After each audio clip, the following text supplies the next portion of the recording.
Este audiolivro foi produzido pelo canal O Tradutor, por aquele que ainda resiste aos ditames dos grandes sábios.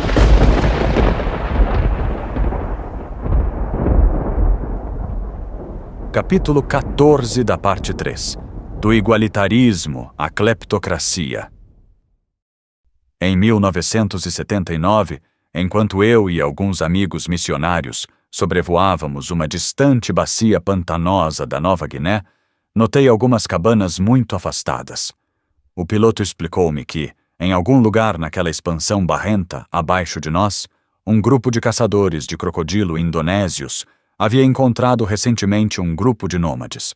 Os dois grupos se apavoraram, e o encontro acabou com os indonésios atirando em vários nômades. Meus amigos missionários acreditavam que os nômades pertenciam a um grupo isolado chamado Fayou, só conhecidos no mundo exterior por relatos de vizinhos aterrorizados, um grupo de ex-nômades catequizados chamado Kiri-Kiri. Os primeiros contatos entre estrangeiros e grupos da Nova Guiné sempre são perigosos, mas este começo foi especialmente desfavorável. Apesar de tudo, meu amigo Doug voou até lá de helicóptero para tentar estabelecer relações amigáveis com os Fayous. Voltou vivo, embora muito abalado, para contar uma história extraordinária. Ocorre que os Fayous viviam normalmente como famílias solitárias, espalhadas pelo pântano, e reuniam-se uma ou duas vezes a cada ano para negociar a troca de noivas. A visita de Doug coincidiu com um desses encontros, com algumas dezenas de Fayous. Para nós, algumas dezenas de pessoas constituem uma reunião pequena, comum, mas para os Fayous isso era um acontecimento raro e assustador. Assassinos de repente se viam frente a frente com os parentes de suas vítimas. Por exemplo, um Fayou reconheceu o assassino de seu pai, ergueu o machado e partiu para o assassino, mas foi derrubado no chão por amigos. O assassino então foi até o filho da vítima, que estava caído, com um machado e também foi derrubado. Os dois foram contidos por outros homens, berrando irados, até parecerem suficientemente cansados para serem soltos. Outros homens trocavam insultos, trêmulos de raiva e frustração, e batiam no chão com seus machados. Essa tensão continuou durante os vários dias do encontro, enquanto Doug rezava para que a visita não acabasse em violência. Os Fayous são formados por cerca de 400 caçadores-coletores, divididos em 4 clãs, vagando por uma área de uns 160 quilômetros quadrados. Segundo eles mesmos relatam, chegaram a somar quase 2.000, mas a população foi muito reduzida em consequência dos assassinatos cometidos entre eles. Careciam de mecanismos políticos e sociais indiscutíveis para nós, para chegarem à solução pacífica de graves disputas. Finalmente, como resultado da visita de Doug, um grupo Fayou convidou um corajoso casal de missionários a viver com eles. O casal morou lá durante alguns anos e aos poucos convenceu os Fayous a desistirem da violência. Eles estão sendo trazidos para o mundo moderno, onde enfrentam um futuro incerto. Muitos outros grupos isolados da Nova Guiné e os índios da Amazônia também devem aos missionários sua incorporação à sociedade moderna. Depois dos missionários vêm os professores e médicos, burocratas e soldados. A disseminação dos governos e da religião sempre estiveram interligadas ao longo da história que está registrada, quer a disseminação fosse pacífica, como acabou sendo com os Fayous, ou pela força. Neste caso, é quase sempre o governo que organiza a conquista e a religião que a justifica. Embora nômades e integrantes de tribos, vez por outra, derrotem governos e religiosos organizados, a tendência nos últimos 13.000 anos tem sido a derrota de nômades e tribos. No final da última era glacial, grande parte da população mundial vivia em sociedades semelhantes a essa dos Fayous hoje, e, portanto, ninguém vivia em uma sociedade muito mais complexa. Em 1300, menos de 20% da área terrestre do planeta tinha estados delimitados por fronteiras, dirigidos por burocratas e governados por leis. Hoje, toda a Terra, menos a Antártica, está dividida assim. Descendentes dessas sociedades que chegaram antes a um governo centralizado e a religião organizada acabaram dominando o mundo moderno. A combinação de governo e religião funcionou, portanto, juntamente com os germes, a escrita e a tecnologia, como um dos 4 conjuntos principais de agentes próximos que conduzem ao padrão mais geral da história. Como surgiram o governo e a religião? Os bandos faiús e os estados modernos representam os extremos opostos no espectro das sociedades humanas. A sociedade americana moderna e os faiús diferem pela presença ou ausência de uma força policial profissional, em relação a cidades, dinheiro, distinções entre ricos e pobres e muitas outras instituições políticas, econômicas e sociais. Todas essas instituições surgiram juntas, ou algumas surgiram antes das outras? Podemos responder a esta pergunta comparando as sociedades modernas em diferentes níveis de organização, examinando relatos escritos ou evidências arqueológicas de sociedades passadas, e observando como as instituições de uma sociedade mudam com o passar do tempo. Os antropólogos culturais que tentam descrever a diversidade das sociedades humanas quase sempre as dividem em cerca de meia dúzia de categorias. Qualquer tentativa de definir estágios de um contínuo evolutivo, seja de estilos musicais, fases da vida humana ou das sociedades humanas, está duplamente fadada ao erro. Primeiro, pelo fato de cada estágio se desenvolver a partir de um estágio anterior. As linhas de demarcação são inevitavelmente arbitrárias. Por exemplo, uma pessoa de 19 anos é um adolescente ou um adulto jovem. Segundo, as sequências de desenvolvimento não são invariáveis, de modo que exemplos classificados no mesmo estágio são inevitavelmente heterogêneos. Brahms e Liszt se revirariam em seus túmulos se soubessem que agora estão agrupados como compositores do período romântico. Mesmo assim, fases delineadas de modo arbitrário oferecem uma referência útil para a discussão da diversidade da música e das sociedades humanas.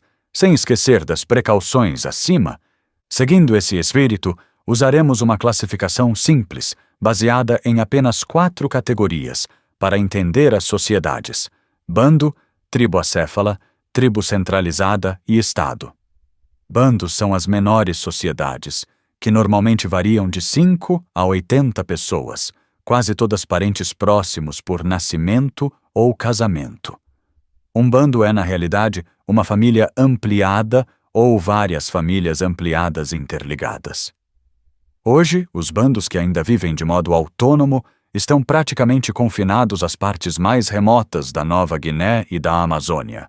Mas, nos tempos modernos, havia muitos outros que só recentemente se submeteram ao controle do Estado ou foram absorvidos ou exterminados.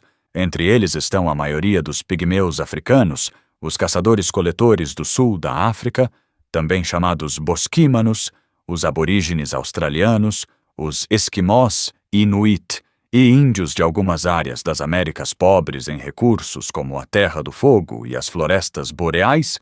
Todos esses bandos modernos são ou foram caçadores-coletores nômades em vez de produtores de alimentos estabelecidos. Provavelmente todos os humanos viveram em bandos até pelo menos 40 mil anos atrás, e a maioria ainda vivia dessa maneira há somente 11 mil anos. Os bandos não dispõem de muitas instituições que são plenamente aceitas em nossa própria sociedade. Eles não têm uma base única e permanente de residência. Sua terra é usada em conjunto por todo o grupo, em vez de ser dividida entre subgrupos ou indivíduos. Não há uma especialização econômica regular, exceto por idade e sexo. Todos os indivíduos fisicamente aptos partem em busca de alimentos. Não há instituições formais, como leis, polícia e tratados, para solucionar conflitos dentro do bando e entre os bandos. Sua organização normalmente é descrita como igualitária. Não há uma estratificação social formal em classes superiores e inferiores. Não há liderança hereditária ou formal, e não há monopólios formais da informação e da tomada de decisões. O termo igualitário, contudo, não deveria ser entendido no sentido de que todos os membros do bando são iguais em prestígio e têm a mesma participação igualmente nas decisões. Na verdade, o termo apenas significa que qualquer liderança do bando é informal e conquistada por qualidades como personalidade, força, inteligência e habilidades de luta. Minha experiência com bandos ocorreu nas planícies pantanosas da Nova Guiné, onde vivem os Fayus, uma região conhecida como as Planícies dos Lagos. Lá, ainda encontro famílias ampliadas de poucos adultos com seus dependentes, crianças e velhos, vivendo em toscos abrigos temporários ao longo dos riachos e viajando de canoa e a pé. Porque os povos das planícies dos lagos continuam vivendo como bandos nômades, quando a maioria dos outros povos da Nova Guiné, e quase todos os outros povos em outros lugares do mundo, agora vivem assentados em grupos maiores? A explicação é que faltam na região densas concentrações locais de recursos que permitiriam que muitas pessoas vivessem juntas e, até a chegada dos missionários trazendo as culturas agrícolas, também faltam plantas nativas que possibilitariam uma agricultura produtiva. A base da alimentação dos bandos é o sagueiro, de cujo caule extrai-se uma medula viscosa, o sagu, quando a palmeira fica adulta. Os bandos são nômades, porque têm que se mudar quando já cortaram os sagueiros maduros em uma área. O número de membros dos bandos é baixo por causa das doenças, principalmente a malária, da falta de matérias-primas no pântano. Até mesmo a pedra para fabricar ferramentas precisa ser obtida no comércio interurbano, e pela quantidade limitada de alimento que o pântano oferece aos seres humanos. Limitações semelhantes dos recursos acessíveis à tecnologia humana existente prevalecem em regiões do mundo recentemente ocupadas por outros bandos. Nossos parentes animais mais próximos, os gorilas, chimpanzés e os macacos bonobos africanos, também vivem em bandos. Presume-se que todos os humanos viveram em bandos, até que o aperfeiçoamento das técnicas para extrair alimentos permitiu que alguns caçadores-coletores se fixassem em habitações permanentes em algumas áreas ricas em recursos naturais. O bando é a organização política, econômica e social que herdamos de nossos milhões de anos de história evolutiva. Nossos avanços além dele ocorreram nos últimos milhares de anos. O primeiro dos estágios posteriores ao bando denomina-se tribo, que é diferente por ser maior, inclui centenas em vez de dezenas de pessoas, e normalmente ter residência fixa. Entretanto, algumas tribos acéfalas, e mesmo as centralizadas, são formadas por pastores que se mudam sazonalmente. A organização tribal é bem representada pelos habitantes das regiões montanhosas da Nova Guiné, cuja unidade política antes da chegada do governo colonial era uma aldeia ou um grupo de aldeias de pessoas com relações de parentesco. Esta definição política de tribo é, portanto, frequentemente muito mais limitada do que a definição dos linguistas e antropólogos culturais. Um grupo que tem a mesma língua e a mesma cultura. Por exemplo, em 1964, comecei a trabalhar em um grupo de montanheses conhecidos como forés. Pelos padrões linguísticos e culturais, havia 12.000 forés, falando 2 dialetos mutuamente inteligíveis e vivendo em 65 povoados de centenas de pessoas cada um. Mas não havia qualquer tipo de unidade política entre os povoados do grupo linguístico foré. Cada pequeno povoado estava envolvido em um padrão extremamente variável de guerras e alianças com os povoados vizinhos, quer esses vizinhos falassem a língua foré ou outra língua. As tribos, recentemente independentes e agora subordinadas de várias maneiras aos estados nacionais, ainda ocupam boa parte da Nova Guiné, da Melanésia e da Amazônia. Supõe-se que havia uma organização tribal similar no passado, a partir de vestígios arqueológicos de povoações que eram substanciais, mas careciam de marcas arqueológicas autênticas de tribo centralizada, que explicarei a seguir. Essa evidência leva a crer que a organização tribal começou a surgir por volta de 13.000 anos atrás no Crescente Fértil e depois em algumas outras áreas. Um pré-requisito para fixar residência é a produção de alimentos, ou então um ambiente produtivo com recursos especialmente concentrados que possam ser caçados e coletados dentro de uma área pequena. Por isso, os assentamentos e, por inferência, as tribos, começaram a proliferar no Crescente Fértil naquele momento, quando as mudanças climáticas e os avanços tecnológicos se combinaram, permitindo a colheita abundante de cereais silvestres. Além de diferir do bando em virtude da residência fixa e do maior número de membros, a tribo também difere por ser constituída de mais de um grupo de afinidade formalmente reconhecida, denominados clãs, que trocam os cônjuges. A terra pertence a um clã particular, não à tribo inteira. No entanto, a quantidade de pessoas em uma tribo ainda é pequena, a ponto de permitir que todos se conheçam pelo nome e por relações. Quanto a outros tipos de grupos humanos, algumas centenas parecem ser o limite máximo para o tamanho do grupo compatível com o tipo todo mundo conhece todo mundo. Em nossa sociedade oficial, por exemplo, os diretores de uma escola provavelmente conhecem todos os seus alunos pelo nome, se a escola tiver algumas centenas de crianças, mas não se ela tiver milhares de crianças.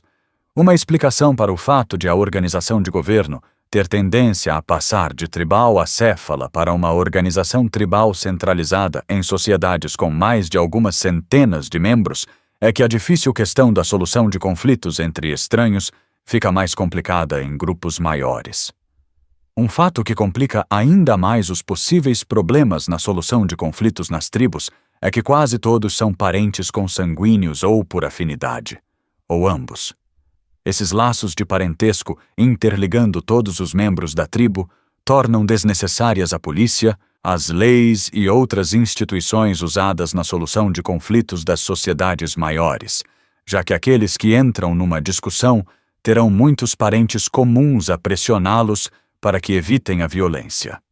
Na sociedade tradicional da Nova Guiné, se um papua encontra outro papua desconhecido, ambos longe de seus respectivos povoados, os dois entabulariam uma longa discussão sobre os parentes, na tentativa de estabelecer uma relação e, consequentemente, uma razão para que um não tentasse matar o outro.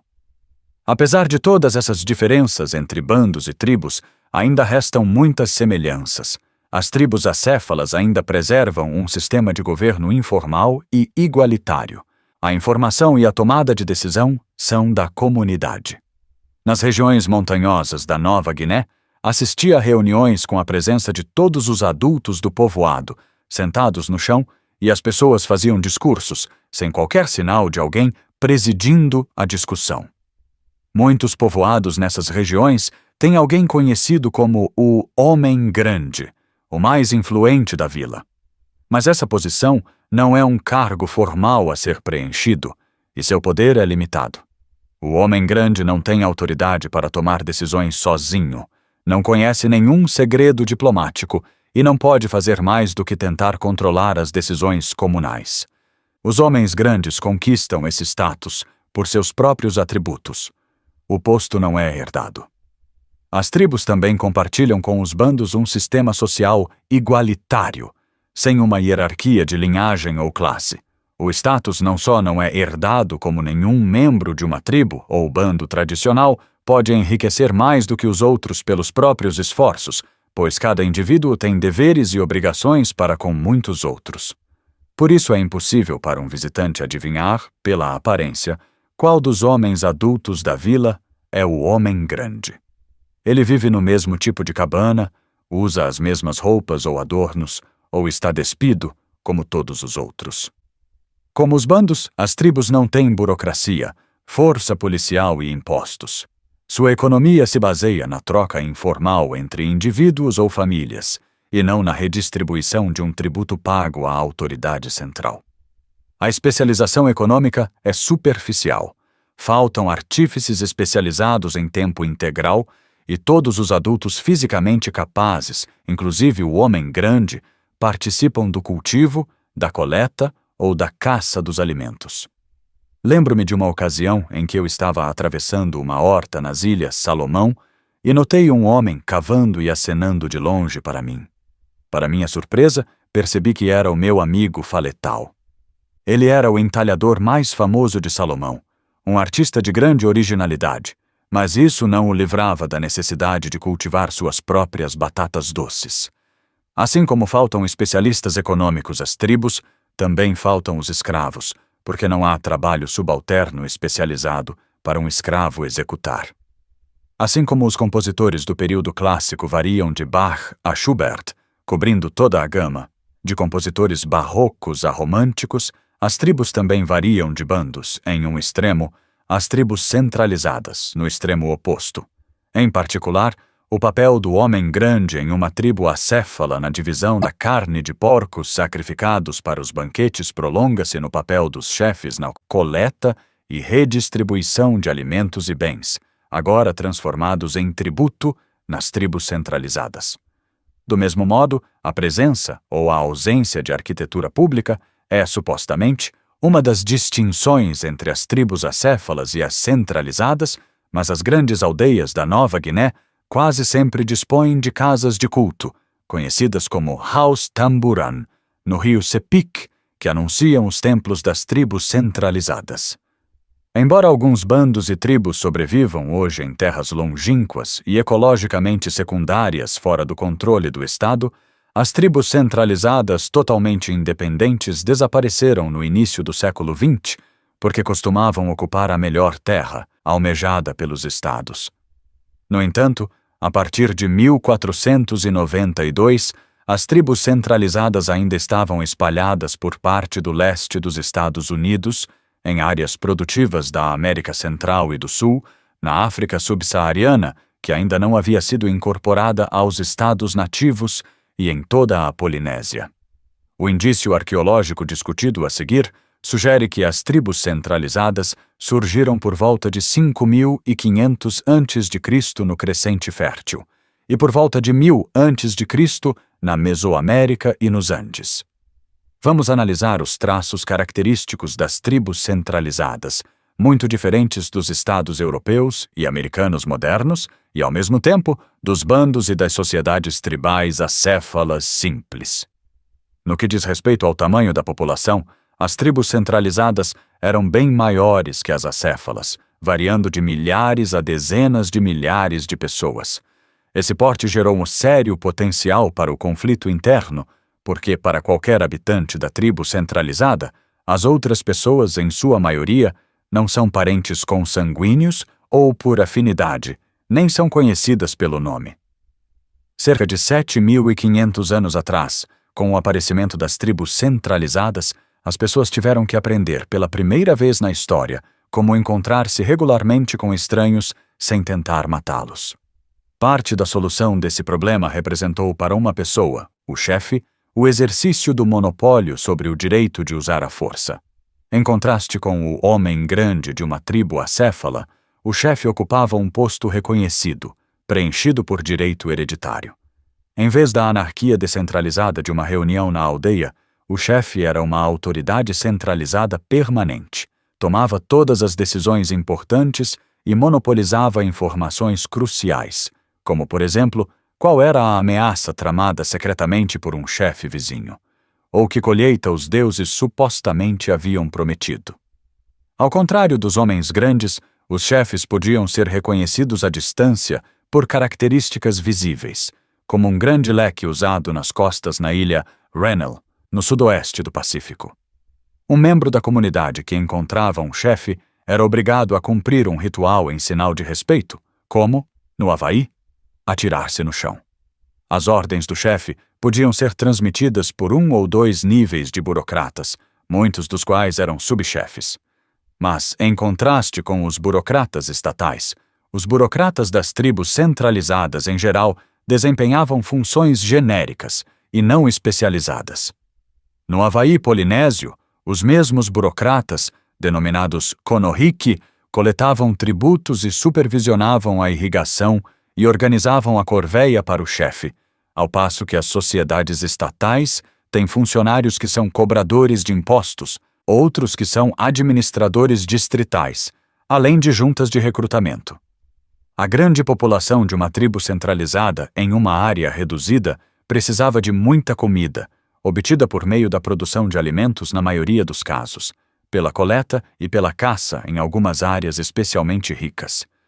Por exemplo, os ameríndios da costa noroeste do Pacífico, como os Kwakiutl, os Nootkas e os Tlingits, viviam sob o controle de chefes em aldeias desprovidas de agricultura ou de animais domésticos, porque os rios e o mar eram muito ricos em salmão e linguado. O excedente de alimentos gerados por algumas pessoas relegadas à classe plebeia, era usado para alimentar os chefes, suas famílias, os burocratas e os artífices que fabricavam canoas, enxós ou escarradeiras, ou que trabalhavam como apanhadores de pássaros ou tatuadores. Os produtos de luxo, que consistiam nesses objetos dos artífices especializados ou em objetos raros obtidos pelo comércio interurbano, eram reservados para os chefes. Por exemplo, os chefes havaianos usavam capas de plumas, algumas feitas com milhares de plumas, que requeriam muitas gerações para fabricá-las, por fabricantes plebeus, naturalmente. Essa concentração de produtos de luxo quase sempre facilita o reconhecimento arqueológico das tribos centralizadas, já que alguns túmulos, dos chefes, guardavam produtos mais ricos que outros, dos homens do povo, em contraste com os enterros igualitários da história humana mais antiga. Algumas antigas tribos centralizadas complexas também se distinguem dos povoados tribais simples pelas ruínas da arquitetura pública elaborada, como os templos, e por uma hierarquia regional de povoações, revelando um local obviamente maior, o local do chefe supremo, e possuindo mais prédios administrativos e artefatos que os demais. Como as acéfalas, as tribos centralizadas eram constituídas de várias linhagens hereditárias que viviam em um mesmo local. Mas enquanto as linhagens das tribos acéfalas são clãs de uma mesma classe, em uma tribo centralizada, todos os membros da linhagem do chefe tinham pré-requisitos hereditários. A sociedade era dividida, na realidade, em chefe hereditário e classes plebeias, com os próprios chefes havaianos subdivididos em 8 linhagens hierarquicamente ordenadas, cada uma concentrando os casamentos dentro de sua própria linhagem.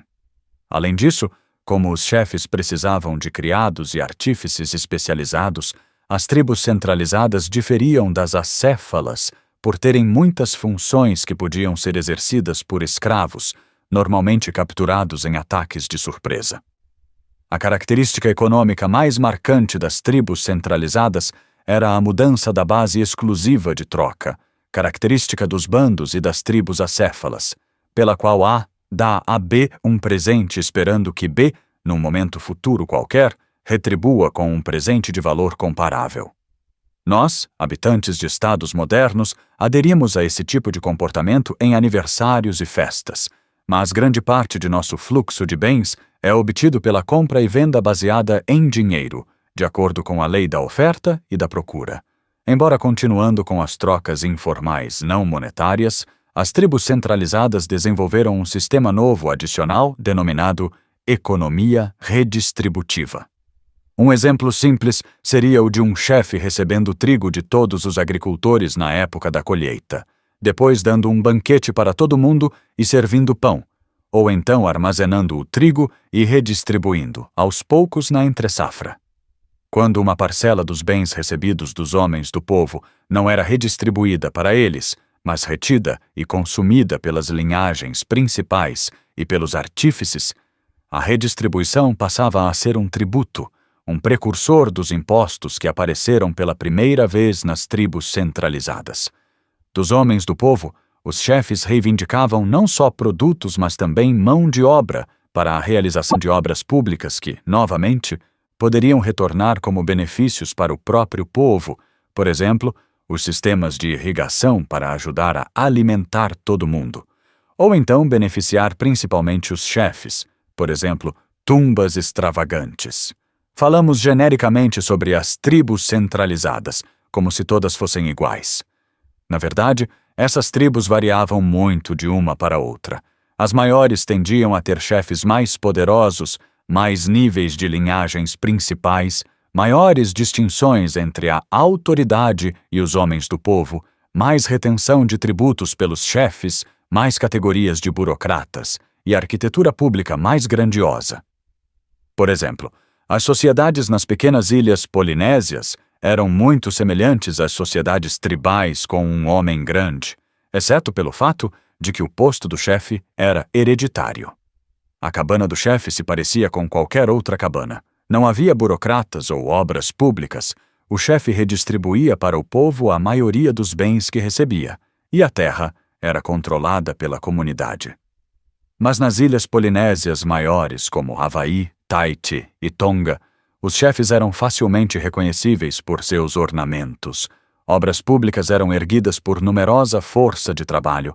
A maior parte dos tributos era retida pelos chefes e toda a terra era controlada por eles. Uma outra gradação entre as sociedades com linhagens estratificadas vai daquela em que a unidade política era uma única aldeia autônoma às que eram formadas por uma aglomeração regional de aldeias, em que a aldeia maior com um chefe supremo controlava as menores com chefes inferiores. Bem, deveria ser óbvio que as tribos centralizadas apresentavam o dilema fundamental de todas as sociedades não igualitárias, cujo governo era centralizado. Na melhor das hipóteses, elas fazem bem prestando serviços caros impossíveis de contratar individualmente. Na pior das hipóteses, elas funcionam audaciosamente como cleptocracias, transferindo a riqueza líquida do homem do povo para as classes sociais superiores. Essas funções nobres e egoístas estão indissoluvelmente ligadas, embora alguns governos dessem muito mais destaque a uma do que a outra. A diferença entre um cleptocrata e um estadista sábio, entre um barão ladrão e um benfeitor público, é de apenas 1 grau. Só a questão do tamanho da percentagem do tributo extorquido dos produtores é retida pela elite e da aprovação, pelos homens do povo, das obras públicas nas quais o tributo redistribuído é aplicado. Consideramos o presidente do Zaire, Mobutu, um cleptocrata porque ele retém grande parte do tributo, o equivalente a bilhões de dólares, e redistribui uma parte muito pequena. Nenhum sistema telefônico funciona no Zaire. Consideramos George Washington um estadista porque ele gastou dinheiro do imposto em programas amplamente apreciados e não enriqueceu como presidente. Mas George Washington nasceu na riqueza, que tem uma distribuição muito mais injusta nos Estados Unidos do que nos povoados da Nova Guiné. Em qualquer sociedade estratificada, seja ela uma tribo centralizada ou um estado, deve-se perguntar: por que o povo tolera a transferência do fruto de seu trabalho árduo para os cleptocratas? Essa pergunta, suscitada por teóricos políticos de Platão a Marx, é novamente levantada por eleitores em todas as eleições modernas. As cleptocracias com pequeno apoio público correm o risco de ser derrubadas, ou pelo povo oprimido, ou por novos ricos destinados a substituir os cleptocratas que buscam apoio público com a promessa de uma proporção maior de serviços prestados em relação aos frutos roubados. Por exemplo, a história havaiana foi marcada pelas revoltas contra chefes repressores, normalmente comandadas por irmãos mais jovens que prometiam menos opressão. Isso pode nos soar engraçado no contexto do antigo Havaí, até refletirmos sobre toda a miséria que ainda é causada por essas lutas no mundo moderno.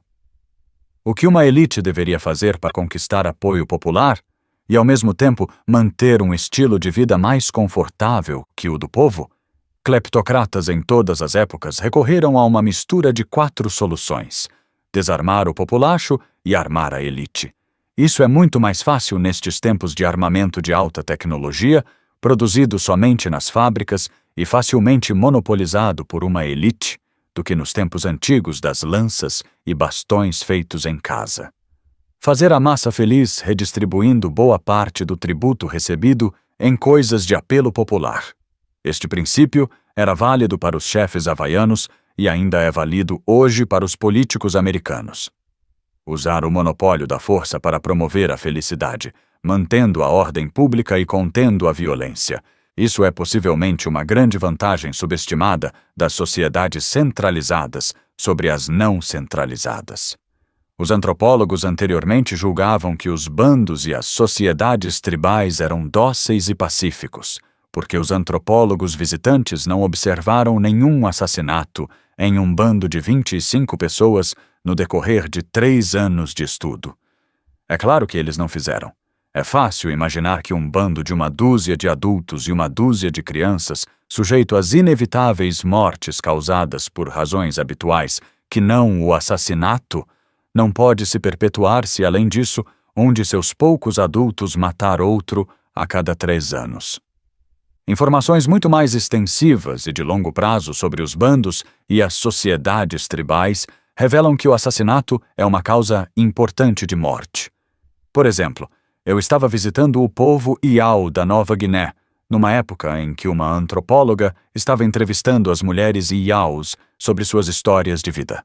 Uma depois da outra, quando solicitada a dizer o nome do marido, citava vários maridos que haviam morrido de mortes violentas. Em geral, elas respondiam: meu primeiro marido foi morto pelos ataques dos Elopis. Meu segundo marido foi morto por um homem que me queria e que se tornou meu terceiro marido. Este foi morto pelo irmão do meu segundo marido, que queria vingar a morte dele. Essas biografias são comuns entre os chamados habitantes dóceis das tribos e contribuiu para a aceitação de uma autoridade centralizada à medida que a tribo aumentava de tamanho. O último mecanismo para os cleptocratas conquistarem o apoio público é elaborar uma ideologia ou uma religião que justifique a cleptocracia. Bandos e tribos já tinham crenças sobrenaturais, assim como as religiões modernas estabelecidas. Mas as crenças sobrenaturais dos bandos e das tribos não serviam para justificar a autoridade central, a transferência de riqueza, ou para manter a paz entre indivíduos que não tinham relações de parentesco. Quando as crenças sobrenaturais ganharam essas funções e foram institucionalizadas, transformaram-se nisso que hoje denominamos uma religião. Os chefes havaianos eram como quaisquer outros chefes, na afirmação da divindade, na ascendência divina ou, pelo menos, numa linha direta com os deuses. O chefe alegava servir ao povo, intercedendo por eles junto aos deuses e recitando as fórmulas rituais necessárias para obter chuva, boas colheitas e êxito na pescaria. As tribos centralizadas normalmente têm uma ideologia precursora de uma religião institucionalizada que sustenta a autoridade do chefe. O chefe pode concentrar as funções de líder político e sacerdote em uma única pessoa, ou apoiar um grupo separado de cleptocratas, ou seja, os sacerdotes, cuja função é oferecer justificativas ideológicas aos chefes. Por isso, as tribos centralizadas destinam uma parte tão grande dos tributos à construção dos templos e a outras obras públicas que servem como centros da religião oficial e como sinais visíveis do poder do chefe. Ei, antes de continuarmos, gostaria de pedir um favor importante. Inscreva-se no canal, ative as notificações e deixe o like. Isso ajuda muito, pois deu bastante trabalho produzir este audiolivro.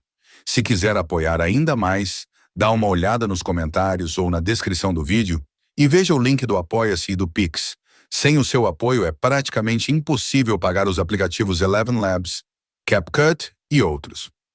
Obrigado pelo apoio. Agora vamos continuar com o nosso audiolivro. Além de justificar a transferência de riqueza para os cleptocratas, a religião institucionalizada traz dois outros benefícios importantes para as sociedades centralizadas. Primeiro, ter uma ideologia ou uma religião compartilhada por todos ajuda a solucionar o problema de como os indivíduos, sem relação de parentesco, podem viver juntos sem se matarem, dotando-os com um laço baseado na afinidade. Segundo, ela dá às pessoas um motivo, diferente dos interesses genéticos egoístas, para sacrificarem suas vidas em nome dos outros. À custa de alguns membros da sociedade que morrem em batalha como soldados, a sociedade inteira se torna muito mais eficaz para conquistar outras sociedades ou para resistir a ataques. As instituições políticas, econômicas e sociais que nos são mais familiares hoje são as dos estados, que regem todas as regiões do mundo, com exceção da Antártica. Muitos estados antigos e todos os modernos também tiveram elites letradas, e muitos estados modernos têm povos alfabetizados. Estados desaparecidos costumavam deixar marcas arqueológicas visíveis, como ruínas de templos com desenhos padronizados, pelo menos 4 tamanhos de habitação e vários estilos de cerâmica cobrindo milhares de quilômetros quadrados. Sabemos, assim, que os estados surgiram por volta de 3.700 a.C. na Mesopotâmia e de 300 a.C. na Mesoamérica, mais de 2.000 anos atrás nos Andes, na China e no sudeste da Ásia, e mais de 1.000 anos atrás na África Ocidental. Nos tempos modernos, a formação dos estados a partir das tribos centralizadas foi observada repetidas vezes. Assim, temos muito mais informações sobre os estados antigos e sua formação do que sobre as aldeias, tribos e bandos. Os proto-estados conservam muitas características de grandes aldeias, multivilas. Eles aumentam de tamanho, passando de bandos para tribos acéfalas e destas para as tribos centralizadas. Enquanto as populações destas últimas variam de milhares a dezenas de milhares, as populações da maioria dos estados modernos ultrapassa 1 milhão e a China ultrapassa 1 bilhão. A cidade em que está o chefe supremo pode se tornar a capital do estado. Outros centros populacionais além da capital também podem ser classificados como verdadeiras cidades, o que falta às tribos centralizadas. As cidades diferem das aldeias pelas monumentais construções públicas, palácios dos governantes, acumulação de capital de tributos ou impostos e pela concentração de pessoas com ofícios diferentes dos produtores de alimentos. Os antigos estados tinham um líder hereditário com um título equivalente a rei, como um chefe mais que supremo, e que exercia um monopólio ainda maior das informações, da tomada de decisão e do poder. Até mesmo nas democracias atuais, o conhecimento crucial só está disponível para alguns indivíduos que controlam o fluxo de informações para o restante do governo e, por conseguinte, controlam as decisões. Por exemplo, na crise dos mísseis de Cuba, em 1963, as informações e as discussões que determinaram se a guerra nuclear acabaria com 500 milhão de pessoas eram limitadas inicialmente ao presidente Kennedy e aos 10 membros do Comitê Executivo do Conselho de Segurança Nacional por ele designados. Depois, ele restringiu as decisões finais a um grupo de 4 pessoas formado por ele e por 3 ministros de seu gabinete. O controle central é mais abrangente e a redistribuição econômica na forma de tributo, rebatizado como imposto, é mais extensa nos estados do que nas aldeias. A especialização econômica é mais acentuada, a ponto de, hoje, nem mesmo os agricultores serem autossuficientes. Consequentemente, o efeito na sociedade, quando o governo desmorona, é catastrófico, como aconteceu na Inglaterra na retirada das tropas romanas, dos administradores e da cunhagem de moedas, entre 407 e 411. Até mesmo os estados mesopotâmicos mais antigos exerciam o controle centralizado de suas economias. Os alimentos eram produzidos por 4 grupos especializados: agricultores de cereais, pastores, pescadores e cultivadores de pomares e hortas, e de cada um deles o estado tomava a produção, e para cada qual fornecia os materiais e as ferramentas necessários, e alimentos diferentes dos tipos produzidos por aquele grupo. O Estado fornecia as sementes e os animais dos arados para os fazendeiros de cereais, tomava a lã dos pastores, trocava-a no comércio interurbano por metal e outras matérias-primas essenciais, e pagava rações de comida para os operários que mantinham os sistemas de irrigação dos quais os agricultores dependiam. Talvez a maioria dos antigos estados tenha adotado a escravidão em uma escala bem maior do que as tribos centralizadas. Não porque estas fossem mais gentis com os inimigos derrotados, mas porque maior especialização econômica dos estados, com mais produção de massa e mais obras públicas, tivesse mais necessidade de trabalho escravo. Além disso, o maior número de guerras dos estados resultava em mais cativos disponíveis. Os níveis administrativos das tribos centralizadas, geralmente 1 ou 2, multiplicam-se nos estados, como sabe qualquer pessoa que tenha olhado o organograma de qualquer governo.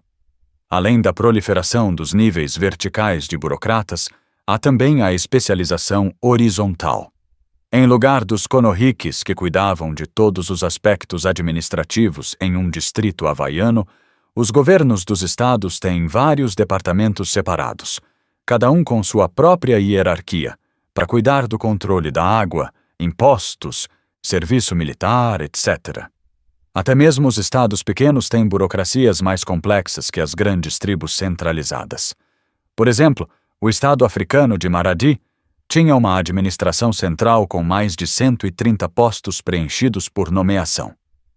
A solução de conflitos internos nos estados foi cada vez mais formalizada por leis, um poder judiciário e a polícia. As leis são quase sempre escritas, porque muitos estados, com claras exceções como a dos Incas, tinham elites letradas, e a escrita se desenvolvera na mesma época em que os estados mais antigos se formaram na Mesopotâmia e na Mesoamérica. Por outro lado, nenhuma tribo centralizada antiga, que não estivesse perto de sua condição de estado, desenvolveu a escrita. Os antigos estados tinham religiões oficiais e templos padronizados. Muitos reis eram considerados divinos e recebiam tratamento especial em inúmeros aspectos. Por exemplo, os imperadores astecas e incas eram carregados em liteiras. Os servos iam à frente da liteira do imperador inca, varrendo o chão. E a língua japonesa só inclui formas especiais do pronome tu para serem usadas apenas com o imperador. Os reis eram os chefes da religião oficial, ou então tinham sumos sacerdotes distintos. O templo mesopotâmico não era apenas o centro da religião, mas também da redistribuição econômica, da escrita e dos ofícios. Todas essas características dos estados tornam extremos os avanços que transformaram as tribos acéfalas em centralizadas. Entretanto, os estados se diferenciavam das tribos centralizadas em várias direções novas. A distinção mais fundamental é que os estados são organizados segundo linhas políticas e territoriais, não segundo as linhas de afinidade que definiam os bandos e as tribos. Além disso, bandos e tribos acéfalas, sempre, e tribos centralizadas, geralmente, eram constituídos de um único grupo étnico e linguístico. Os estados, sobretudo os chamados impérios formados por fusão ou pela conquista de outros estados, são multiétnicos e multilingües. A seleção dos burocratas estatais não é feita principalmente com base na afinidade, como nas tribos centralizadas. Mas eles são profissionais selecionados, pelo menos em parte, com base no seu treinamento e na aptidão. Nos estados mais recentes, incluindo a maioria dos atuais, a liderança deixou de ser hereditária, e muitos abandonaram o sistema inteiro de classes hereditárias, formais, oriundo das tribos centralizadas. Durante os últimos 13.000 anos, a tendência predominante na sociedade humana foi a substituição de unidades menores e menos complexas por outras maiores e mais complexas. Obviamente, isso não passa de uma tendência comum a longo prazo, com inúmeras mudanças em uma direção ou em outra, 1000 fusões para 999 reversões. Sabemos pelos jornais que as grandes unidades, por exemplo, a antiga União Soviética, a Iugoslávia e a Tchecoslováquia, podem se desintegrar em unidades menores, como ocorreu com o Império de Alexandre da Macedônia mais de 2000 anos atrás. Unidades mais complexas nem sempre conquistam as menos complexas, mas podem sucumbir a elas, como quando os impérios romano e chinês foram invadidos por tribos bárbaras e mongólicas, respectivamente. Mas a tendência a longo prazo ainda tem sido no sentido de sociedades grandes e complexas, culminando em estados. Obviamente, parte do motivo do triunfo dos estados sobre as entidades mais simples quando os dois entram em conflito é que os estados geralmente são superiores em armas e outras tecnologias, além de terem uma população bem mais numerosa. Mas há duas outras vantagens potenciais inerentes às tribos centralizadas e aos estados. Primeiro, um processo decisório centralizado tem a vantagem de concentrar tropas e recursos. Segundo, as religiões oficiais e o fervor patriótico de muitos estados incutem nas suas tropas a disposição de lutar até a morte. Essa disposição é tão fortemente programada em nós, cidadãos dos estados modernos, por nossas escolas e igrejas e governos, que esquecemos que ela marca o rompimento radical com a história humana anterior. Todo estado tem seu slogan incitando seus cidadãos a estarem preparados para morrer por ele se for preciso. Pela rainha e pelo país, na Inglaterra, e por Deus e pela Espanha, na Espanha, e assim por diante. Sentimentos semelhantes motivaram os guerreiros astecas no século XVI. Não há nada como morrer na guerra, nada como a morte florida tão preciosa para ele, o deus nacional asteca Huitzilopochtli, que dá a vida. Lá longe eu vejo, meu coração anseia por isso. Esses sentimentos são inconcebíveis nos bandos e nas tribos acéfalas. Em todos os relatos que meus amigos da Nova Guiné me fizeram sobre suas guerras tribais anteriores, não houve uma única alusão ao patriotismo tribal, a um ataque suicida ou a qualquer outra conduta militar em que houvesse o risco consentido de ser morto. Ao contrário, os ataques são iniciados por emboscada ou por força superior, para minimizar a todo custo o risco de que alguém possa morrer pela sua aldeia. Mas essa atitude restringe bastante as opções militares das tribos, se comparadas com as sociedades estatais. Naturalmente, o que faz dos fanáticos patrióticos e religiosos adversários perigosos não são as mortes deles, mas sua disposição para aceitar as mortes de uma parcela deles para aniquilar ou dominar o inimigo infiel. O fanatismo na guerra, do tipo registrado nas conquistas cristãs e islâmicas, provavelmente era desconhecido até o surgimento das tribos centralizadas e, sobretudo, dos estados nos últimos 6.000 anos. Como as pequenas sociedades não centralizadas e familiares evoluíram para unidades grandes e centralizadas, em que nem todos os membros são parentes próximos. Depois de repassar os estágios dessa transformação de bandos em estados, perguntamos agora o que impeliu as sociedades a se transformarem. Em vários momentos da história, os estados surgiram de modo independente, ou, como dizem os antropólogos culturais, intactos, isto é, na ausência de estados circunvizinhos pré-existentes. A origem intacta dos estados ocorreu pelo menos uma vez, possivelmente muitas vezes, em cada um dos continentes, menos na Austrália e na América do Norte. Os estados pré-históricos incluíam os da Mesopotâmia, da China setentrional, dos vales do Nilo e do Indo, da Mesoamérica, dos Andes e da África Ocidental. Estados nativos em contato com estados europeus surgiram repetidamente nos últimos 3 séculos a partir das tribos centralizadas em Madagascar, Havaí, Tahiti e em muitas regiões da África. As tribos centralizadas surgiram intactas com mais frequência ainda em todas essas mesmas regiões, e também no sudeste da América do Norte e noroeste do Pacífico, na Amazônia, na Polinésia e na África subsaariana. Todas essas origens de sociedades complexas nos fornecem um rico banco de dados para entender seu desenvolvimento. Das muitas teorias que tratam do problema da origem dos estados, a mais simples nega que haja qualquer problema a ser resolvido. Aristóteles considerava os estados uma condição natural da sociedade humana que dispensa explicações. O erro dele era compreensível, porque todas as sociedades que ele teria conhecido, as sociedades gregas do século IV a.C., eram estados. Porém, sabemos agora que em 1492, grande parte do mundo era organizada em tribos centralizadas, acéfalas, ou em bandos. A formação do Estado passou a exigir uma explicação. A teoria seguinte é a mais conhecida. O filósofo francês Jean-Jacques Rousseau achava que os Estados são formados por meio de um contrato social, uma decisão racional a que se chega quando as pessoas pensam em seus interesses próprios, concordam que estariam em melhores condições em um Estado do que em sociedades mais simples e acabam voluntariamente com as sociedades mais simples. Mas a observação e os registros históricos não descobriram um só caso de Estado formado nessa atmosfera étria de perspicácia imparcial. Unidades menores não abandonam voluntariamente sua soberania e se fundem em unidades maiores. Só fazem isso pela conquista ou por pressão externa. Uma terceira teoria, ainda popular entre alguns historiadores e economistas, parte do fato inegável de que, na Mesopotâmia, na China setentrional e no México, os grandes sistemas de irrigação começaram a ser construídos na época em que os estados começaram a surgir.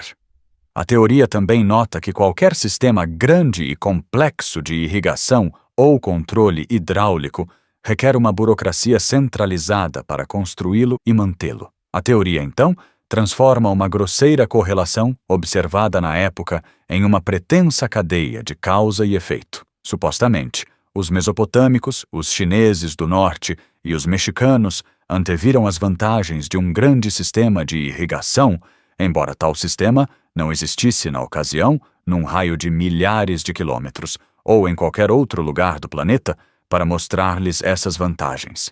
Esses iluminados decidiram fundir suas tribos centralizadas, pequenas e ineficientes, em um estado maior capaz de recompensá-los com a irrigação em grande escala.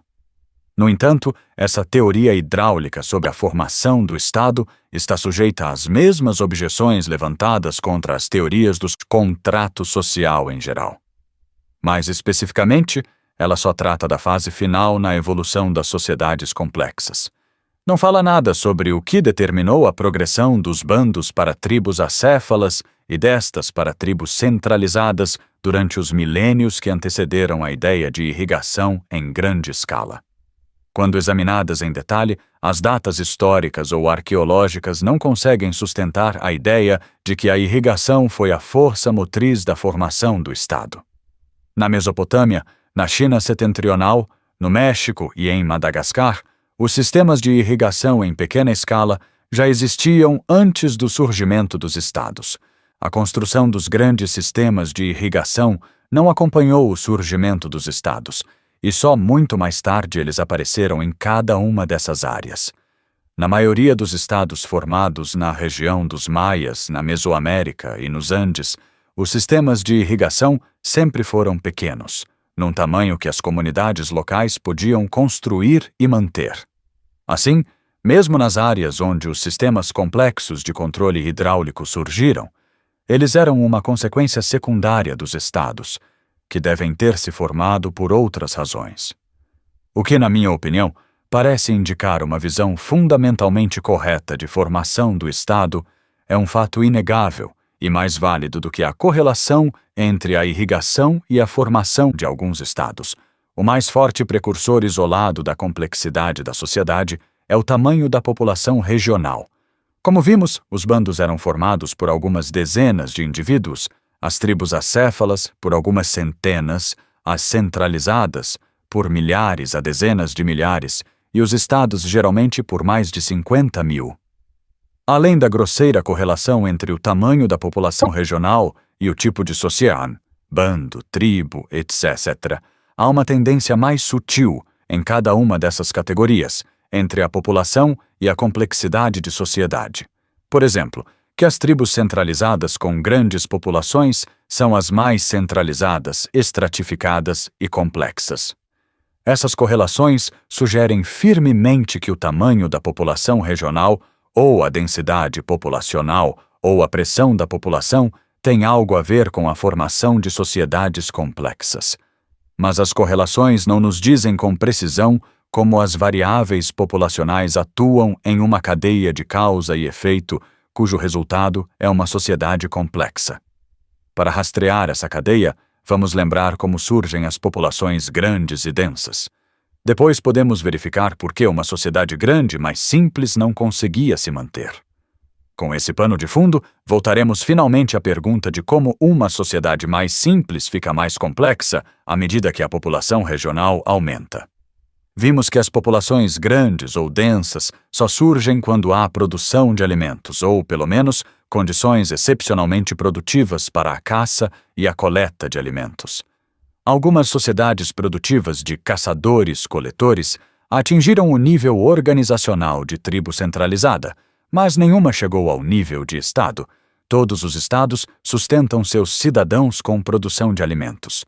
Essas considerações, aliadas à correlação mencionada entre o tamanho da população regional e a complexidade da sociedade, ensejaram um longo debate do tipo quem nasceu primeiro, o ovo ou a galinha, sobre as relações causais entre a produção de alimentos, as variáveis populacionais e a complexidade social. Será que a produção intensiva de alimentos é a causa, por impulsionar crescimento populacional e, de certo modo, levar a uma sociedade complexa?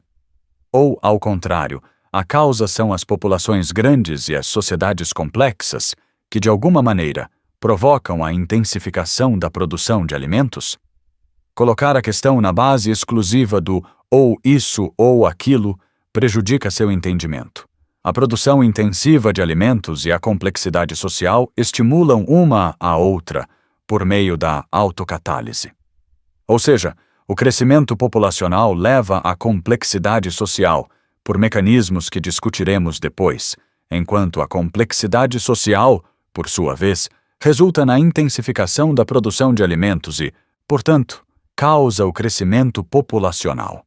As sociedades centralizadas complexas são as únicas capazes de organizar obras públicas, incluindo os sistemas de irrigação, o comércio interurbano, incluindo a importação de metais para fabricar instrumentos agrícolas melhores, e atividades de grupos diferentes de especialistas econômicos, como alimentar os pecuaristas com os cereais dos agricultores e transferir o gado dos pecuaristas para os agricultores, para puxar o arado. Todos esses recursos das sociedades centralizadas intensificaram a produção de alimentos e, consequentemente, o crescimento populacional ao longo da história. Além disso, a produção de alimentos influi pelo menos de 3 maneiras nas características específicas das sociedades complexas. Primeiro, ela envolve gastos sazonais de mão de obra. Depois que a colheita é armazenada, o trabalho do agricultor fica disponível para uma autoridade política central utilizar para a construção de obras públicas que proclamam o poder do Estado, como as pirâmides egípcias, ou que possam alimentar mais bocas, como os sistemas de irrigação ou os viveiros de peixes do Havaí, ou para empreender guerras de conquista a fim de formar entidades políticas maiores. Segundo, a produção de alimentos pode ser organizada de modo a gerar excedentes de alimentos armazenados, o que permite a especialização econômica e a estratificação social.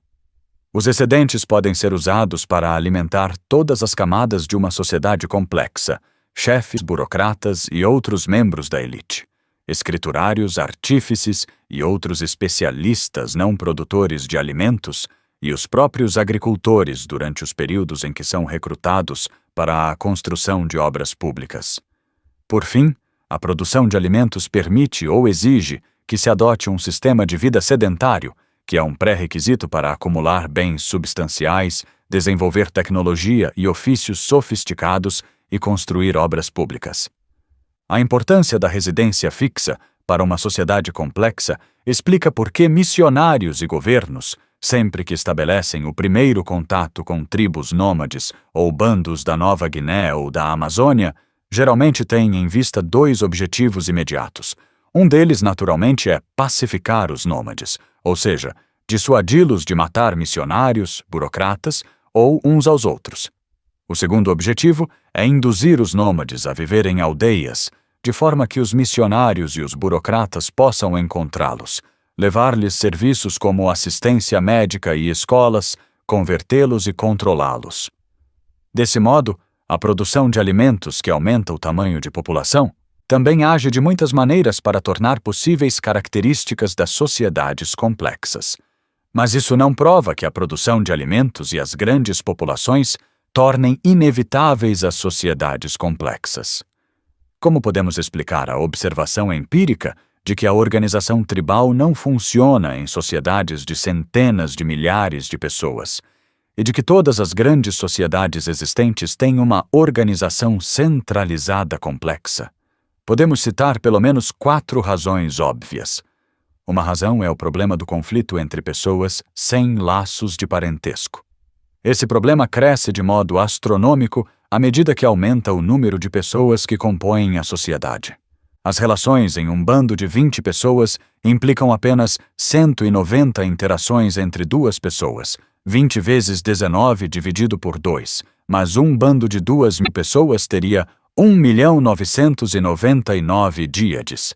Cada uma dessas díades representa uma bomba relógio que poderia explodir numa discussão mortífera.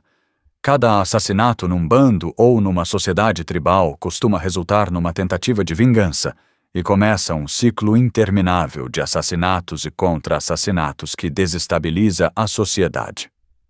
Num bando em que predominam as relações de parentesco, as pessoas que são, ao mesmo tempo, parentes de dois adversários intervêm para mediar as disputas. Em uma tribo na qual muita gente ainda é parente e todo mundo conhece todo mundo pelo nome, parentes e amigos comuns interferem na contenda. Mas quando o limite de algumas centenas, abaixo do qual todo mundo pode conhecer todo mundo, é ultrapassado, uma quantidade cada vez maior de díades passa a ser de pares de estranhos sem parentesco. Quando os estranhos lutam, poucas pessoas serão amigas ou parentes dos adversários, com interesse pessoal em acabar com a briga. Ao contrário, muitos espectadores serão amigos ou parentes de apenas um dos combatentes e tomarão partido dessa pessoa, fazendo a briga se transformar numa rixa geral. Por isso, uma sociedade numerosa que continua deixando a solução dos conflitos a cargo de todos os seus membros está fadada a ir pelos ares. Esse fator sozinho explicaria por que sociedades de milhares de indivíduos conseguem existir somente se desenvolverem uma autoridade centralizada para monopolizar a força e solucionar conflitos.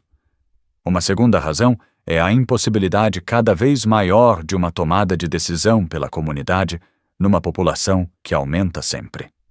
A tomada de decisão por toda a população adulta ainda é possível em aldeias da Nova Guiné, tão pequenas que as notícias e a informação se espalham depressa, que todos podem falar e ser ouvidos em uma reunião da aldeia inteira.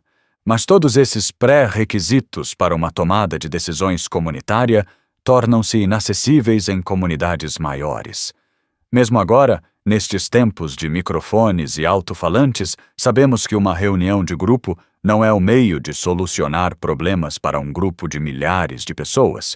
Consequentemente, uma sociedade numerosa deve ser estruturada se quiser efetivamente tomar decisões. Uma terceira razão abrange questões econômicas. Qualquer sociedade requer meios para transferir bens entre seus membros. Uma pessoa pode adquirir mais quantidade de um item essencial em um dia e menos em outro. Como as pessoas têm aptidões diferentes, uma tende a acabar sempre com sobra de alguns itens essenciais e com falta de outros. Nas pequenas sociedades, com poucos pares de membros, as transferências necessárias de bens podem ser combinadas diretamente entre os pares de pessoas ou famílias, por meio da troca. Mas a mesma matemática que torna ineficiente a solução de conflitos por pares nas sociedades grandes também torna ineficientes as transferências econômicas diretas entre pares. Sociedades grandes só podem funcionar economicamente se tiverem uma economia redistributiva, além de uma economia de troca. Bens que ultrapassam as necessidades de uma pessoa devem ser transferidos para uma autoridade central, que então os redistribui para aqueles que carecem deles. Uma consideração final que determina uma organização complexa para as sociedades grandes refere-se à densidade populacional. As sociedades grandes de produtores de alimentos não só têm mais membros, como também maior densidade populacional do que os pequenos bandos de caçadores-coletores. Cada bando ocupa um vasto território, dentro do qual podem obter a maior parte dos recursos essenciais para eles. As necessidades restantes podem ser satisfeitas por meio de negociação com bandos vizinhos durante o período de trégua. À medida que a densidade populacional aumenta, o território dessa pequena população espreme-se numa área reduzida, e cada vez mais as necessidades vitais têm que ser supridas com recursos de fora. Por exemplo, não se pode dividir os pouco mais de 25 mil quilômetros quadrados da Holanda e 16 milhões de pessoas em 800 mil territórios individuais, cada um abrangendo 5 hectares e servindo de lar a um bando autônomo de 20 pessoas que permaneciam autossuficientes confinadas em seus 5 hectares, vez por outra aproveitando-se de uma trégua para ir às fronteiras do minúsculo território a fim de trocar alguns artigos e noivas com o bando vizinho. Essa realidade espacial exige que regiões densamente povoadas sustentem sociedades grandes e complexamente organizadas. Portanto, considerações relativas à solução de conflitos, tomada de decisões, economia e espaço convergem. exigindo sociedades grandes e centralizadas. Mas a centralização do poder inevitavelmente abre a porta para aqueles que detêm o poder, estão a par das informações, tomam decisões e redistribuem os bens, a exploração das oportunidades resultantes em benefício próprio e de seus parentes. Para aqueles que estão familiarizados com qualquer agrupamento atual de pessoas, isso é óbvio. À medida que as sociedades antigas se desenvolveram, aquelas que adquiriram o poder centralizado gradualmente se estabeleceram como uma elite, talvez se originando como um dos vários clãs antigos de povoados hierarquicamente iguais, que ficaram mais iguais que os outros. Essas são as razões pelas quais sociedades grandes não podem funcionar com uma organização tribal e, em vez disso, são cleptocracias complexas. Mas nós continuamos sem resposta para a pergunta sobre como sociedades pequenas e simples evoluem ou se fundem em sociedades grandes e complexas. A fusão, a solução centralizada de conflitos, a tomada de decisão, a redistribuição econômica e a religião cleptocrática não se desenvolvem automaticamente por meio de um contrato social russellniano. O que comanda a fusão? Em parte, a resposta depende de um raciocínio evolucionista. Eu disse no início deste capítulo que as sociedades classificadas na mesma categoria não são idênticas, porque os seres humanos e os grupos humanos são infinitamente diversos. Por exemplo, entre bandos e tribos, os homens grandes de alguns são inevitavelmente mais carismáticos, poderosos e hábeis na tomada das decisões do que os de outros. Entre as tribos grandes, as que têm homens grandes mais fortes e, consequentemente, maior centralização, tendem a ter uma vantagem sobre aquelas com menos centralização. As tribos que resolvem mal seus conflitos, como os Fayus, tendem a dispersar-se novamente em bandos, enquanto as tribos centralizadas, que são mal governadas, dispersam-se em tribos menores ou acéfalas. Sociedades com um sistema eficaz para a solução de conflitos, tomada de decisão e redistribuição econômica harmoniosa, podem desenvolver tecnologia mais sofisticada, concentrar seu poder militar, tomar territórios maiores e mais produtivos e dominar sociedades autônomas menores uma a uma. Assim, a rivalidade entre sociedades em um nível de complexidade costuma conduzir as sociedades ao nível seguinte de complexidade se as condições permitirem.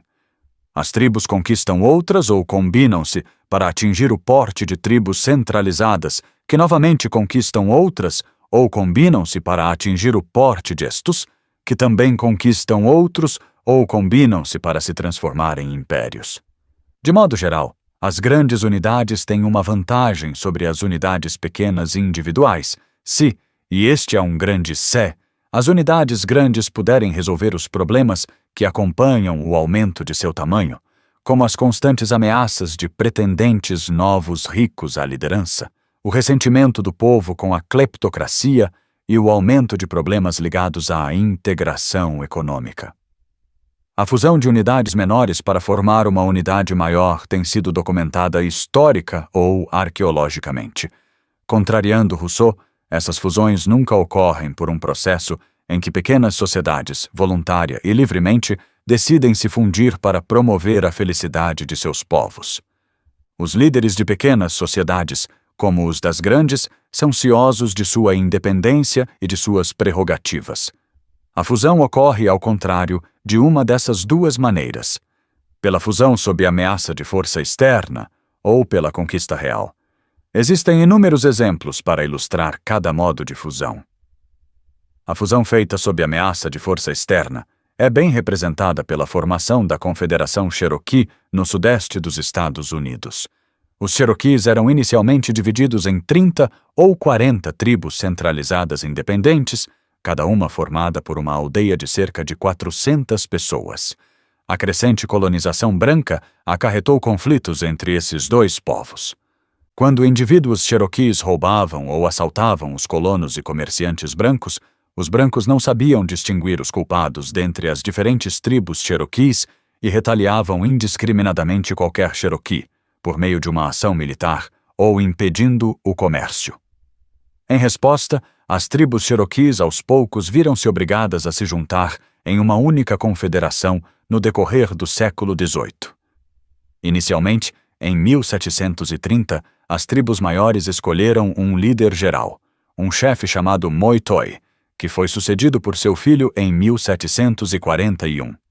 A primeira tarefa desses líderes foi castigar os Cherokees que atacavam os brancos e negociar com o governo branco. Por volta de 1758, os Cherokees regulamentaram seu processo decisório, realizando um conselho anual nos moldes dos conselhos anteriores à aldeia e reunindo-se em uma aldeia, Echota, que assim se tornou uma capital de facto. Por fim, os Cherokees alfabetizaram-se, como vimos no capítulo 12, e adotaram uma constituição escrita. A Confederação Cherokee, portanto, não foi formada pela conquista, mas pela fusão de entidades menores antes enciumadas, que só se fundiram quando se viram ameaçadas de destruição por forças externas poderosas. Em um exemplo muito parecido de formação de Estado, descrito em todos os livros didáticos de história americana, as colônias americanas brancas, uma das quais, a Geórgia, precipitara a formação do Estado Cherokee, foram impelidas a formar uma nação própria quando ameaçadas pelo grande aparato militar da monarquia britânica. As colônias americanas eram inicialmente tão ciosas de sua autonomia quanto as tribos Cherokees, e a primeira tentativa de fusão, segundo os artigos da Confederação, 1781, mostrou-se inviável porque dava autonomia demais às ex-colônias. Somente ameaças posteriores, principalmente a rebelião de Chais de 1786 e o fardo das dívidas da guerra, superaram a extrema relutância das ex-colônias em sacrificar a autonomia e as levou a adotar a atual e rigorosa Constituição Federal em 1787. No século XIX, a unificação dos enciumados principados da Alemanha foi igualmente difícil.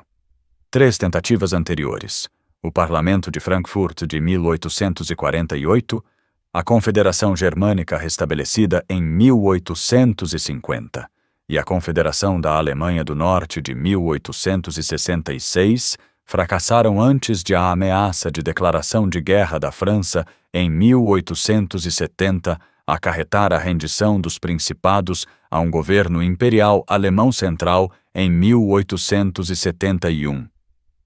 O outro modo de formação de sociedades complexas, além da fusão sob ameaça de força externa, é a fusão pela conquista. Um exemplo bem documentado é a origem do Estado Zulu, no sudeste da África. Quando observados pela primeira vez por colonos brancos, os Zulus estavam divididos em várias pequenas tribos centralizadas. No final dos anos 1700, à medida que aumentava a pressão da população, as guerras entre as tribos ficaram cada vez mais violentas. Entre todas essas tribos, o problema geral de conceber estruturas de poder centralizadas foi resolvido por um chefe chamado Dingiswayo, que obteve o domínio da tribo Mtetwa, matando um rival por volta de 1807. Dingiswayo desenvolveu uma organização militar centralizada superior, recrutando rapazes de todas as aldeias e os agrupando em regimentos pelo critério de idade, e não pela aldeia de origem.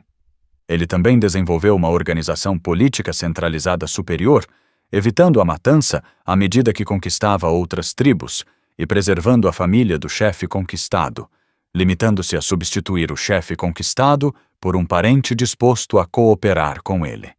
Dingiswayo desenvolveu um mecanismo de solução de conflitos centralizado, submetendo a julgamento um número maior de disputas. Desse modo, ele pôde conquistar e iniciar a integração de 30 outras tribos Zulus. Seus sucessores fortaleceram o embrionário Estado Zulu, ampliando seu sistema judiciário, a polícia e as cerimônias. Existem muitos outros exemplos de um Estado formado por meio da conquista, como este dos Zulus. Estados nativos cuja formação, a partir de tribos centralizadas, veio a ser testemunhada por europeus nos séculos XVIII e XIX, incluem o Estado Polinésio do Havaí, o Estado Polinésio do Tahiti, o Estado Merina de Madagascar, Lesoto, Suazilândia e outros do sul da África além do Zulu, o Ashanti da África Ocidental e os estados de Ankole e Buganda, em Uganda. Os impérios Azteca e Inca foram formados pelas conquistas do século XV antes da chegada dos europeus, mas sabemos muito sobre sua formação por meio das histórias contadas pelos nativos aos primeiros colonos espanhóis que as transcreveram. A formação do Estado romano e a expansão do Império Macedônio, liderado por Alexandre, foram narradas em detalhes por autores clássicos contemporâneos. Todos esses exemplos mostram que as guerras, ou as ameaças de guerra, exercem um papel fundamental na maioria, se não em todas, das fusões de sociedades. Mas as guerras, até mesmo entre simples bandos, foram um fato constante da história humana. Por que, então, elas só começaram a provocar a fusão das sociedades nos últimos 13.000 anos? Já havíamos concluído que a formação de sociedades complexas está de algum modo ligada à pressão da população, portanto deveríamos buscar um vínculo entre a pressão de população e o efeito da guerra. Porque as guerras tenderiam a provocar a fusão das sociedades quando as populações são densas, mas não quando são esparsas. A resposta é que o destino dos povos derrotados depende da densidade populacional, com 3 possíveis consequências. Nos lugares onde as taxas de densidade populacional são muito baixas, como ocorre em regiões ocupadas por bandos de caçadores-coletores, os sobreviventes de um grupo derrotado só precisam mudar para um local mais distante de seus inimigos. Este costumava ser o resultado das lutas entre bandos nômades na Nova Guiné e na Amazônia. Nos lugares onde as taxas de densidade populacional são moderadas, como nas regiões ocupadas por tribos produtoras de alimentos, não há nenhuma área grande desocupada para onde os sobreviventes de um bando derrotado possam fugir.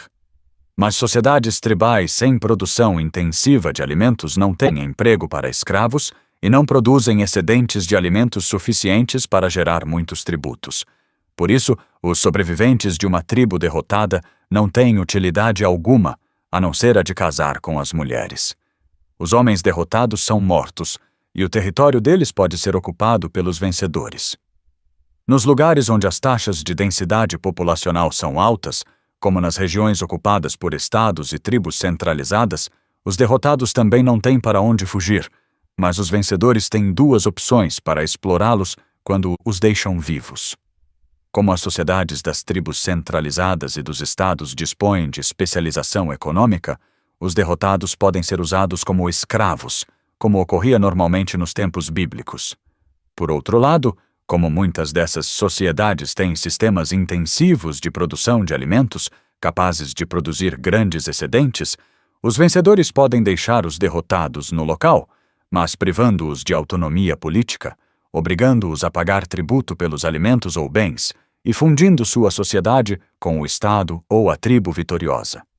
Este era o resultado habitual das batalhas ligadas à fundação de estados ou impérios ao longo da história registrada.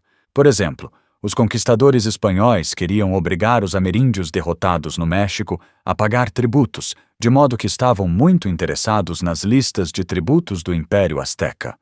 Ocorre que o tributo recebido pelos aztecas a cada ano dos súditos incluía 7.000 toneladas de milho, 4.000 toneladas de feijão, 4.000 toneladas de sementes de amaranto, 2 milhões de capas de algodão e imensas quantidades de sementes de cacau, vestimentas de guerra, escudos, cócares e âmbar. Desse modo, a produção de alimentos e a competição e a difusão entre as sociedades conduziram, como causas finais, através de cadeias de causas que diferiam em particularidades, mas que envolviam, em geral, populações grandes e densas e a vida sedentária, aos agentes imediatos da conquista: germes, escrita, tecnologia e organização política centralizada. Como essas causas finais evoluíram de maneira diferente em continentes diferentes, o mesmo ocorreu com esses agentes da conquista. Consequentemente, esses agentes tendiam a surgir associados uns aos outros, mas esta associação não era rígida. Por exemplo, um império surgiu sem a escrita entre os incas, e com escrita e algumas doenças epidêmicas entre os astecas. Os Zulus de Dingues Wayo mostram que cada um desses agentes contribuiu de modo um tanto independente para o padrão histórico. Entre as várias tribos Zulus, a Jemtetwa não tinha vantagem alguma, fosse em tecnologia, escrita ou germes, sobre as outras tribos centralizadas, mas mesmo assim conseguiu derrotá-las. Sua superioridade estava somente nas esferas do governo e da ideologia. O Estado Zulu resultante estava, assim, preparado para conquistar uma fração de um continente durante quase um século.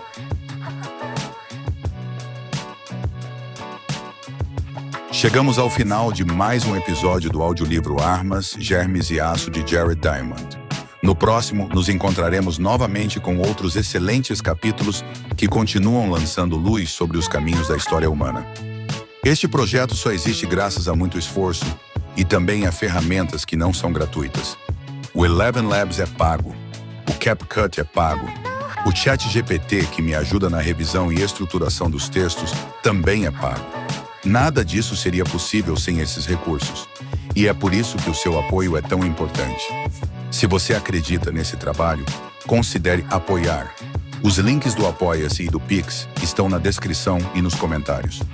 Qualquer valor já ajuda a manter tudo de pé e garante que novos audiolivros como este continuem chegando até você. Inscreva-se no canal, ative as notificações e deixe seu like. Isso também faz uma enorme diferença. Este audiolivro foi produzido pelo canal O Tradutor, por aquele que ainda resiste aos ditames dos grandes sábios.